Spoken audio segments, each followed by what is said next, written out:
Guys আজকে আমি ঘুমের থেকে ওঠার পর দেখি সকালবেলা আমাদের বাসার সামনে কিন্তু ফুটবল প্র্যাকটিস করছে আমাদের লিখপুর স্পোর্টস ক্লাব। তো এখানে আমি কিন্তু মানে আমাদের সাকিব ভাইকে দেখলাম, তো সাকিব ভাইয়ের সাথে একটু ইন্টারভিউ নেওয়ার জন্য আমি সাকিব ভাইয়ের কাছে চলে আসলাম। তো সাকিব ভাই কেমন আছেন? আলহামদুলিল্লাহ ভালো আছি। কেন ভাই কেন ভাই দাঁড়ান, আমি ইউটিউবে ছাড়বো না, ঠিক আছে? আমার কিন্তু অন্য অন্য অনেক প্ল্যাটফর্ম। না। সাকিব ভাই চিপাই আমাদের বাদন মামাকে দেখলাম। তো বাদন মামা কি অবস্থা? ভালো, আমাদের প্র্যাকটিস খুব সুন্দর চলতেছে। আমাদের সাথে আছেন হিরো, আপনারা রনি। আপনারা কতটা এক্সাইটেড পরে ম্যাচ নিয়ে?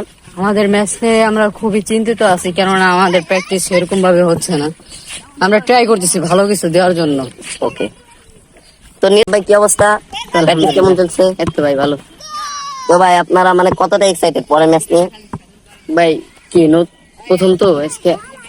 আমি বাংলা মায়ের দামাল ছেলে, আমার কিসের ভয়? আমার তাজা রক্ত দিয়ে হবে আবার জয়। বাংলা আমার মায়ের ভাষা, বাংলা আমার দেশ। হৃদয় থেকে শপথ নিয়েছি, গড়বো সোনার দেশ। আমি লিডার